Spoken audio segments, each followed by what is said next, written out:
Kubernetes cluster, Kubernetes architecture. Kubernetes cluster has two planes, control plane and worker node. Control plane, that's the brain of your cluster, and worker nodes, that's the muscle of your.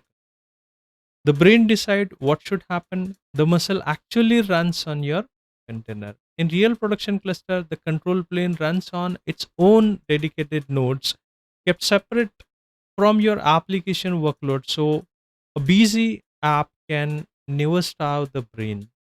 Let's walk the brain first. Control plane. Components by component. I'll tell you what each one is for, not just its name, because for is what the interviewer is listening. Kube API server. This is the front door, entire cluster, every single request.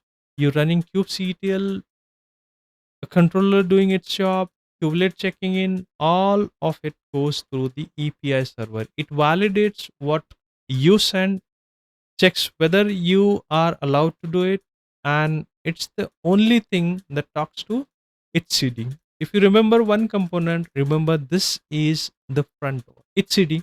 This is distributed key value store, and it holds all cluster state, every object, every config, the entire desired state of your world lives in the etcd. Here is the line that lands in interviews. If etcd goes down and you have no backup, your cluster memory is gone.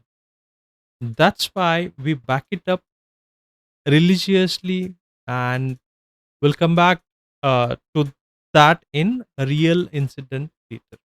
Cube scheduler, when a new pod needs a home, scheduler is what looks at every node and decide which one it should run based on free CPU, free memory, or affinity rules on tenths. It doesn't run the pod, it just makes the placement decisions and writes it down.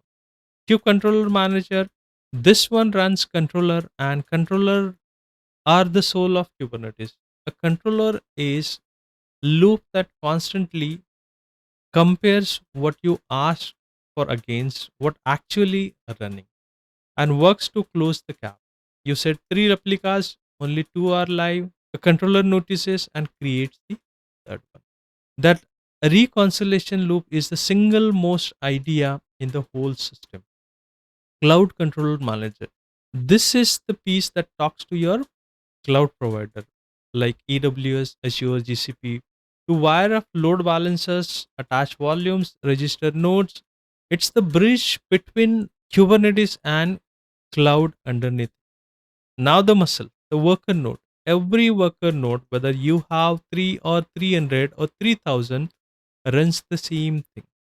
Kubelet, the node agent, it watches the API server for pods that got assigned to its node, and it makes sure that those containers are actually running and healthy. The kubelet is the control planes hands on each machine. Kubeproxy, this maintains the network rule on the node so that service load balancing works. So traffic hitting a service actually finds its way to healthy pod behind. And the container runtime. Containerd, CRIO, or Docker in older setup. That's the thing that actually pulls the image and runs the container. Kubelet doesn't run container itself, it tells the runtime too. Two more strips at bottom. I'll keep this tight because we have got whole section on them. On the network side, CNI plugin. CNI plugin gives every pod its IP, wires up pod to pod networking. Service gives the stable access, cluster IP, node port, load balancer. The ingress controller does layer 7 HTTP routing, and core DNS is the cluster DNS. On the storage side, persistent volume are actual cluster storage, and the persistent volume claims are how pod says, I like some of that, please. Here is how I want you to hold on all of this. Kubernetes is declarative. You declare the state, you it's self-healing, it recovers on its own. It's scalable, built for it, and it's extensible. There is an ecosystem of add-ons. Declare it, it heals, it scales, it extends. If a junior candidate can name these components, that's a pass. If you can explain how they talk to each other, you are the one getting the call back.